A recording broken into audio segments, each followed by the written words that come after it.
1.81 lakh crores 1.81 lakh crores ఖర్చు పెట్టి irrigation లో నామమాత్రం పనులు చేసిండ్రు. ఎక్కడా పెద్దగా ఆయకట్టు సృష్టించలేదు గత ప్రభుత్వాన్ని చెప్పక తప్పదని చెప్పి చేస్తున్నా. వాళ్ళ రోజు కాళేశ్వరం ప్రాజెక్టు మొదలుపెట్టినప్పుడు మేడిగడ్డ బ్యారేజ్ 100 మీటర్ల హైట్లో కడతామని, తుమ్మడి ఎట్టు దగ్గర యథావిధిగా 148 హైట్లో కడతామని చెప్పి హామీ ఇచ్చి పనులు మొదలుపెట్టిండ్రు. గత 10 ఏళ్లలో ప్రాణహిత చేవళ్ల ప్రాజెక్ట్ కి తట్టెడు మట్టి పని కూడా చేయలేదు. ఉమ్మడి నిజామాబాద్ జిల్లాకి ఎంతో ఉపయోగపడే ప్రాణహిత చేవళ్ల ప్రాజెక్టు 1-2 నెలల్లో పనులు మొదలుపెట్టి మా టైంలో మా టర్మ్లో మేము పూర్తి చేస్తామని చెప్పి సభాముఖంగా నేను మాటిస్తున్నాను.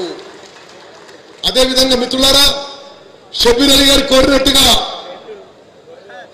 22 కోట్లు ఒక ప్యాకేజీకి పెండింగ్ ఉన్నాయని అది వెంటనే విడుదల చేస్తామని చెప్పి కూడా నేను మనవి చేస్తున్నా. రాకేష్ రెడ్డి గారు చెప్పిండ్రు ఎక్కడో కొన్ని చోట్ల గన్నీ బ్యాగ్స్ లేవని. రాష్ట్రంలో సరిపోని స్టాక్ ఉంది. ఎక్కడన్నా అధికారుల నిర్లక్ష్యం వల్ల బస్తాలు గన్నీ బ్యాగ్స్ చేరకుంటే వెంటనే అధికారులను సస్పెండ్ చేస్తామని చెప్పి కూడా సభాముఖంగా మనం చేస్తున్నా.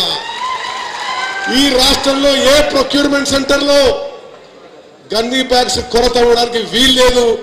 జిల్లా కలెక్టర్లకు విజ్ఞప్తి చేస్తున్నా, మీ ఉమ్మడి నిజామాబాద్ జిల్లాలో మీరు ఒకసారి రివ్యూ చేసుకొని ఎక్కడ గన్నీ బ్యాగ్స్ కానీ ప్రొక్యూర్మెంట్ సెంటర్స్ కి ఏ ఇన్ఫ్రాస్ట్రక్చర్ షార్టేజ్ ఉందా 24 గంటల్లో మీకు ఆ షార్టేజ్ పూర్తి చేస్తామని చెప్పి సభాముఖంగా మాటిస్తున్నాము. అదేవిధంగా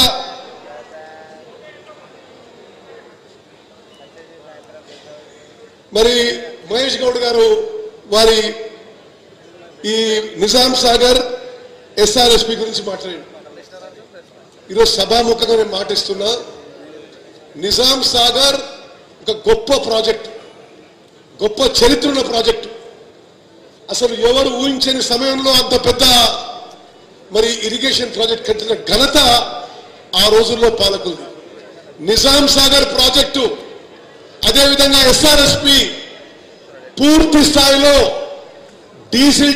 డీసెడిమెంటేషన్ పూర్తి చేస్తాము. ఈ నెలాఖరులోపు టెండర్స్ పిలుస్తాము. కొన్ని లక్షల ఎకరాల అదనపు ఆయకట్టు తప్పనిసరిగా ఉమ్మడి నిజామాబాద్ జిల్లాలో నీరు పారే విధంగా మేము చేస్తాము, చర్యలు తీసుకుంటామని చెప్పి సభాముఖంగా మనం చేస్తున్నాము. అదేవిధంగా పెద్దలు గౌరవనీయులు మాజీ ఇరిగేషన్ మినిస్టర్ సుదర్శన్ రెడ్డి గారు కోరినట్టుగా ప్యాకేజ్ 20, ప్యాకేజ్ 21, ప్యాకేజ్ 22 గత ప్రభుత్వంలో నిర్లక్ష్యం చెందినాయి.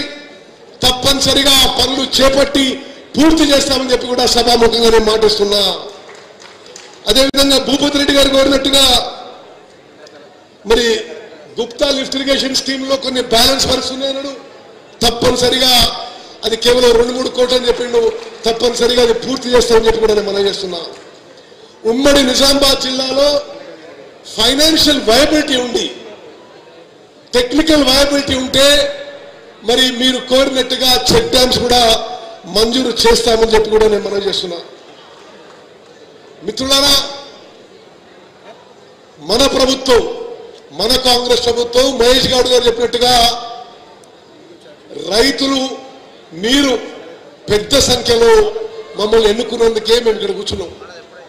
ఏనాడు మర్చిపోవు ఈ ప్రభుత్వం రైతు పక్షపాతంగా వ్యవసాయానికి అన్ని విధాలుగా చర్యలు తీసుకుంటామని చెప్పి నేను మరోమారు మనం చేస్తున్నాం. ఇరిగేషన్ విషయంలో తక్కువ ఖర్చుతో ఎక్కువ ఆయకట్టు సాగులో వచ్చే విధంగా, ఎక్కువ నీరుచ్చే విధంగా మేము నిరంతరం చర్యలు తీసుకుంటాము అని చెప్పి నేను మనం చేస్తున్నాం. ఒకటే గుర్తుపెట్టుకోవాలి, గత ప్రభుత్వంలో కాళేశ్వరంలో 1,00,000 కోట్లు ఖర్చు పెడితే వాళ్ళ సమయంలోనే నిర్మాణం మొదలుపెట్టిండ్రు, వాళ్ళే డిజైన్ చేసిండ్రు, వాళ్ళే నిర్మాణం చేసిండ్రు, వాళ్ళ సమయంలోనే కూలిపోయిన విషయం కూడా నేను మనం చేస్తున్నాం. మేడిగడ్డ బ్యారేజ్ కూలిపోయిన తర్వాత, మేడిగడ్డ, సుందిల్ల, అన్నారం బ్యారేజ్లు కూలిపోయిన తర్వాత, నిరుపయోగం చెందిన తర్వాత 1,00,000 కోట్లు మనని, మన పిల్లల్ని, వాళ్ళ పిల్లల్ని తాకట్టు పెట్టి అప్రూవ్స్ ఖర్చు కట్టిన ఈ ప్రాజెక్టు కూలిపోయిన తర్వాత